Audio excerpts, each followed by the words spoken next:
what is up mga boss? Bali may ginagawa nga palaro tayo rito na Honda Click version 3. So nabangga nga pala ito mga boss. Bali yung tipos niya nagkatama tapos pinamasin shop lang ni customer sa Caloocan. Bali ito nga pala mga boss yung papalitan natin sa kanya kung sakali bumili siya ng bagong bearing. So ito na nga pala mga boss, ball bearing.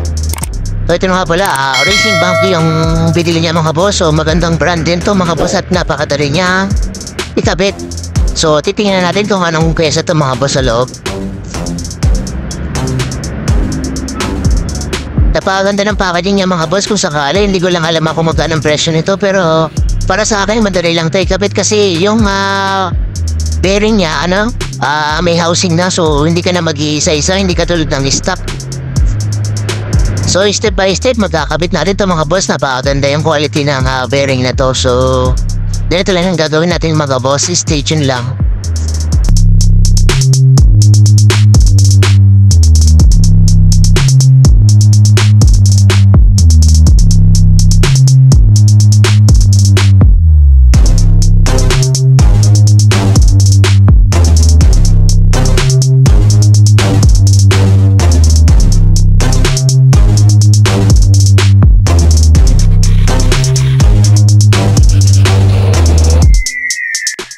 Yo, update mga boss. Bali ito nga pala yung niya mga boss, yung tipos. Yung sa ilalim yung nagka-problema dyan mga boss. Bali doralidal yung ikot ng ball bearing, yung ball race. So hindi lang masyadong makita sa video natin pero meron siyang malalim na part. So yung ikot niya naglalak siya sa gitna. So kailangan na talaga nating balitan. Kasi ito, may machine shop to. Kasi baliko yung shock niya. Tapos itong tipos may tama talaga siya. So ito, may machine shop na. So malakas yung impact ng pagkabangga ng motor na to. So talagang kailangan natin palitan to mga boss. So ito na step by step. Ganito nga pala yung ginamitan ko nga pala sa mga boss ng tubo. So salitan yung pagsikwat nito mga boss. Tas gamit kayo ng para kung sakali hindi yung masira yung sa ilalim. So daan-daanin nyo lang yung sa taas. Tas baba naman yung pagpukpok niya mga boss. Lalabas na maya mga boss at yung pamukpok nyo mabigat.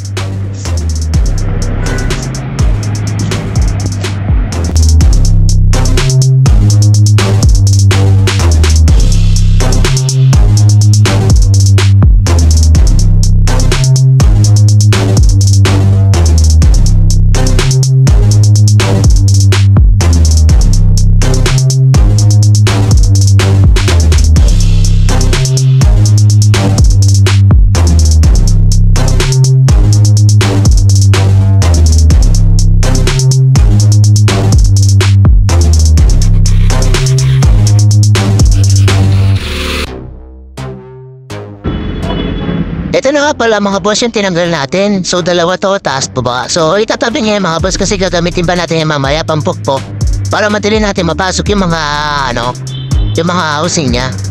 So ito na nga pala mga boss yung ginamitan ko lang siya ng martilyo tapos pansinsil. So napakabilis niyang matanggal. So talagang may tama yung tipos niya mga boss. So naalok talaga to ng matindi. So kailangan talaga natin yung palitan ng bago mga boss. So ito na nga pala mga boss yung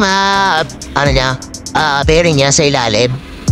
So ito nga pala yung ilalagay natin. So lagyan muna natin ng konting grasa para kung sakali mabilis siyang pumasok. So kung wala kayong mga boss yung rubber mallet, pwede naman ditong diskarte lang yung ginawa ko. So ito nga pala yung ginamitan ko siya ng plastic mga boss. Ito yung plastic ko mga boss, yung pasambit ko ng bearing. So ito yung ginamit ko sa kanya. Kasi nasira na yung rubber mallet ko. So wala na ako yung pampupok. So ito na lang yung diskarte yung ginawa ko para sakali hindi masira yung bearing niya mga boss. Yung yung housing ng bearing mga boss. So ganyan lang, daan-daanin nyo lang. So kung pasok naman yung mga boss, pwedeng salitan lang. Ganyan lang gagawin yung mga boss. Di mo kailangan magmadali dyan. Kasi pag nagmadali ka dyan, pwedeng mabasag yan mga boss. So kanto-kanto dapat. Ganun yung diskarte mga boss. So pasok na. So ilalagay na lang natin yung rubber niyan sa ilalim mga boss.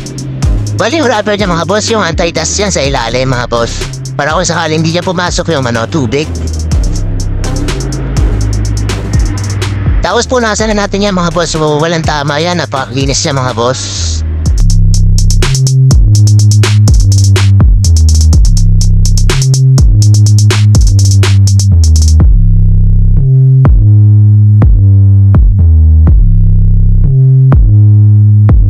So lalagyan na natin siya mga boss ng extra grasa para kung sakali lalagyan na lang natin yung bearing niya. So ilalagay na natin yung bearing niya mga boss. So kaya magkakamali dun sa bearing ng mga boss kasi yung yung pataob. Pataob yung pwesto niya mga boss.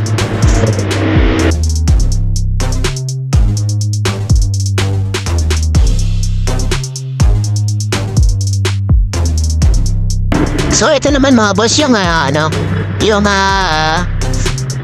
housing ng bearing niya mga boss sa ibabaw. So ganito lang yung gagawin natin.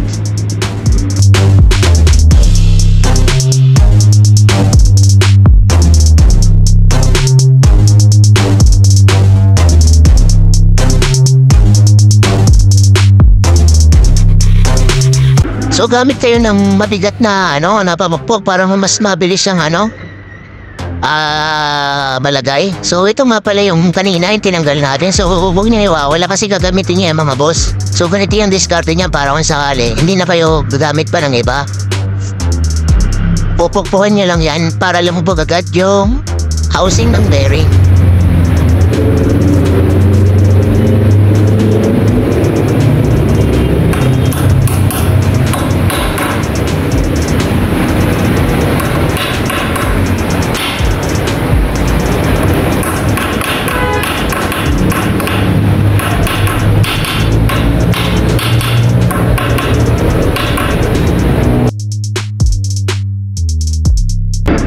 Tapos sikwatin niya lang ng flat screw. Yan.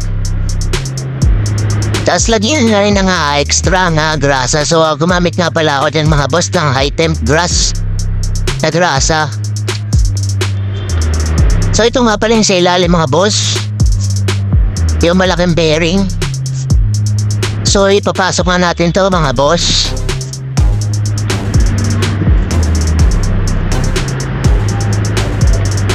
So gumamit lang ako dyan ng martilyo. Pinukpa ko lang kanto-kanto para kung sakali pumasok siya.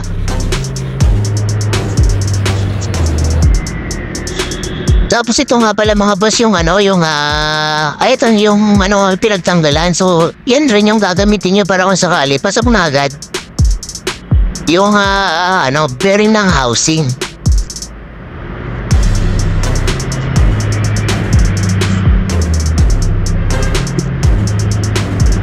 Tapos ito nga pala mga boss yung 39mm. Bala ito yung pangbaklas ng panggilid. Yung sa nut ng 3941 yan. So yung 39 na yan. Yan yung kasyang-kasya din sakto. Pwede yung pang-sinsil yan para mas mabilis pumasok. So pag nagiba na yung tunog niya mga boss, so pasok na yan. Ganun lang yung ginagawa kong diskarte. So napakadali lang ipasok diba mga boss. So napakadali lang nga talagang gawin pag ganito lang talaga yung discarding gagawin. Yung so ipapasok na natin tong tinanggal natin na tipos. So ipapasok na natin yan.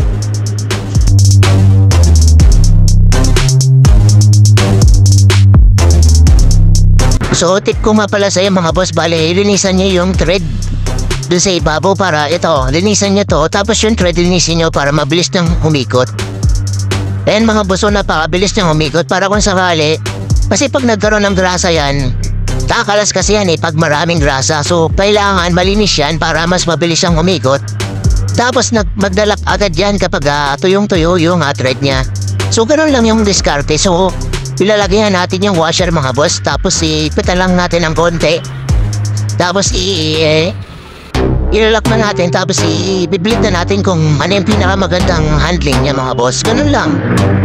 So step by step ko na ito yung gagawin niya mga boss. Wala na kayong ibang gagawin.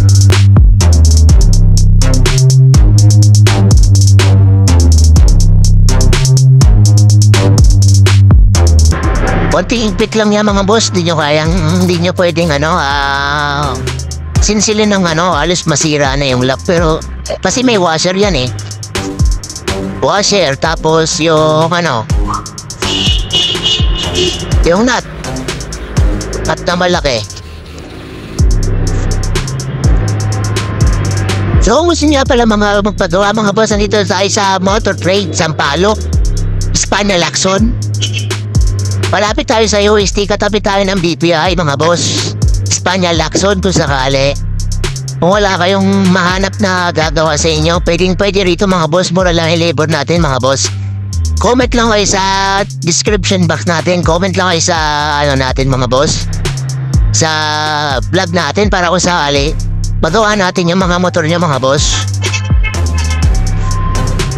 So huwag nyo sanang kalimutang supportan, subscribe yung ating channel mga boss. Pa-like and share na lang kung may natutunan kayong diskarte sa ating video mga boss. So ganito lang naman yung ginawa ko mga boss. Titimplahin ko na lang yung manibela, tapos ikakabalik ko na yung mga shock at mga flaring. So stay tuned lang mga boss. Hanggang dito na lang ang video natin mga boss. Enjoy for watching mga boss.